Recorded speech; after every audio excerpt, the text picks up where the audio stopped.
नमस्कार,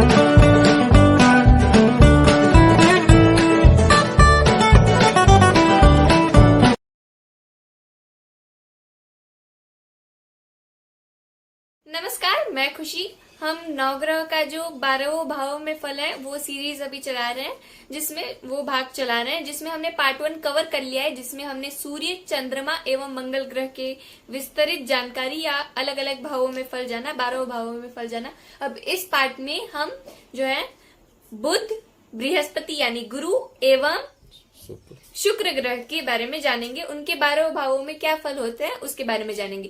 गुरु जी कृपया करके हमारा मार्गदर्शन कीजिए। धन्यवाद। गुरु जी कृपया करके पार्ट 2 का आरंभ करें, हमारा मार्गदर्शन करें। जय सीताराम। अब हम बात करते हैं 12 भाव में बुध ग्रह का फल। जिस जातक के लग्न में यानी प्रथम भाव में बुध होता है वो अपने पूरे जीवन को व्यवस्थित करता हुआ उन्नति की ओर अग्रसर होता है। उसकी बुद्धि श्रेष्ठ होती है, उसका शरीर स्वर्ण के समान कांति वाला होता है, वह प्रसन्न चित्त प्राणी होता है। ऐसे व्यक्ति दीर्घायु और गणित के बहुत अच्छे जानकार, विनोदी स्वभाव के, उदार व मितभाषी होते हैं। जबकि बुध दूसरे घर में यदि हो तो वह व्यक्ति भी बुद्धिमान एवं परिश्रमी होता है। सभा आदि में भाषण द्वारा जनता को मंत्र मुग्ध कर सकता है। तीसरे घर का जो बुध है वह ऐसा व्यक्ति व्यापार से मित्रता स्थापित करने वाला व्यापारियों से होता है। व्यापार आदि कार्यों में उसकी बहुत अच्छी रुचि होती है। जब चतुर्थ भाव में यदि बुध हो तो व्यक्ति बुद्धिमान होता है, राज्य में उसकी प्रतिष्ठा तथा मित्रों में सम्मान होता है। पांचवें ग्रह जो घर है उस भाव का बुध, उसे संतान का सुख का अभाव रहता है, यानी उसके पुत्र प्राप्ति में बाधा होती है। यदि होता भी है तो वृद्धावस्था में पुत्र का लाभ होता है। यानी बुध जो है पंचम भाव में होने से जातकों के संतति में प्रॉब्लम होती है। छठे भाव में हो तो उसका अन्य मनुष्य के साथ हमेशा विरोध बना रहता है। सातवें भाव में यदि बैठता है यदि बुध ग्रह तो वह स्त्री के लिए बहुत ही शुभ माना जाता है। और आठवें घर में यदि हो तो उस व्यक्ति की उम्र लंबी होती है। यानी जहाँ चंद्रमा को आठवें घर में अकाल मृत्यु का योग बताया है, वहीं आठवें घर में बुध हो तो उसकी लंबी उम्र होती है।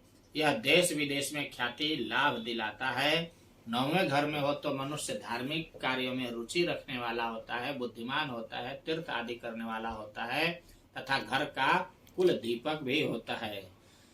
10वें घर में भाव ऐसे जातक के पिता द्वारा अर्जित धन प्राप्त होता है। 10वें घर में यदि बुध ग्रह हो तो 11वें भाव में हो तो वह व्यक्ति बहुत सारी संपत्ति का मालिक बनता है।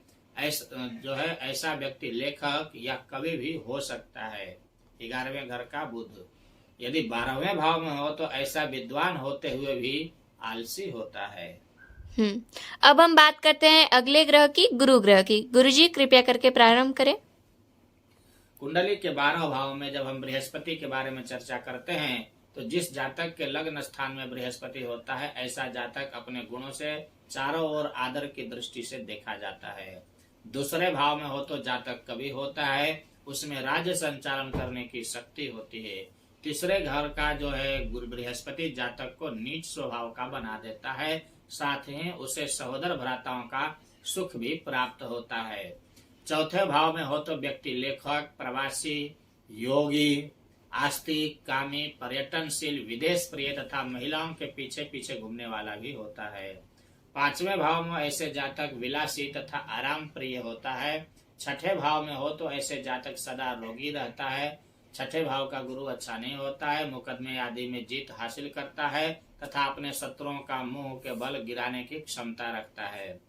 7वें भाव में हो तो बुद्धि श्रेष्ठ होती है, ऐसा व्यक्ति भाग्यवान, धनवान, धैर्यवान होता है। 8वें भाव में हो तो दीर्घायु होता है, यानी गुरु यदि 8वें भाव में है तो वह मनुष्य दीर्घायु होता है और ऐसे जातक अधिक समय तक पिता के घर में नहीं रहता है। 9वें भाव में हो तो सुंदर मकान का निर्माण करवाता है, ऐसा जातक भाई बंधुओं से स्नेह रखने वाला होता है तथा राज्य का प्रिय होता है।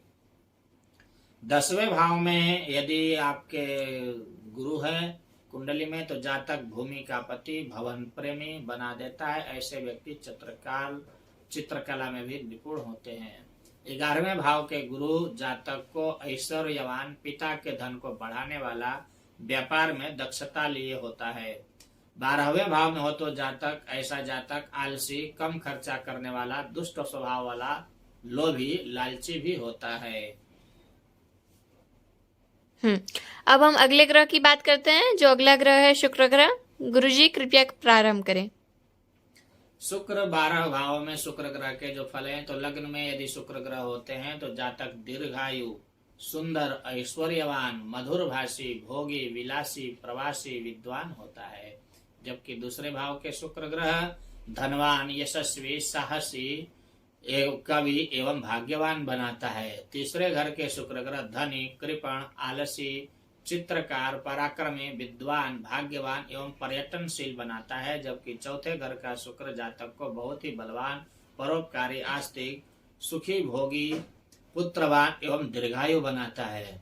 5वें भाव में शुक्र हो तो सद्गुणी, न्यायप्रिय, आस्तिक, दानी, प्रतिभाशाली, वक्ता एवं व्यवसायी बनाता है। 6ठे भाव में शुक्र हो तो जातक स्त्री सुखहीन, यानी उस जिसके पत्रिका में शुक्र हो, लड़की की पत्रिका में हो तो उसका पति का सुख कम मिलता है, और यदि लड़के की पत्रिका में हो तो उसके पत्नी का सुख कम मिलता है। बहु मित्रवान, दुराचारी, वैभवहीन और मितव्ययी होता है। 7वें भाव में हो तो स्त्री सुखी, उदार, लोकप्रिय, धनिक, विवाह के बाद भाग्योदयी, अल्प व्यभिचारी एवं विलासी होता है। 8वें भाव में शुक्र हो तो निर्दयी, रोगी, क्रोधी, ज्योतिषी, मनस्वी, पर्यटनशील एवं दूसरे के स्त्रियों के प्रति आकर्षण पैदा करता है। 9वें भाव में शुक्र हो तो आस्तिक, गृह स्वामी, प्रेमी, दयालु, तीर्थ स्थानों की यात्रा करने वाला, राज्य प्रिय, धर्मात्मा बनाता है। 10वें भाव में शुक्र हो तो विलासी, ऐश्वर्यवान, न्यायवान, धार्मिक, गुणवान, दयालु होता है।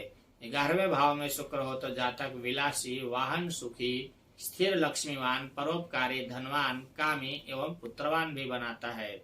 जबकि 12वें भाव के शुक्र हो तो उसे न्यायशील, आलसी, पतित, दूसरे के स्त्रियों के प्रति आस्था रखने वाला, धनवान एवं मितव्ययी बनाते हैं। जय सीताराम। जय सीताराम। अगर आपको अगले 3 ग्रहों के बारे में जानना है तो कृपया करके हमारे पार्ट 3 का इंतजार कीजिए एवं उससे अपनी जानकारी का ज्ञानवर्धन कीजिए। धन्यवाद।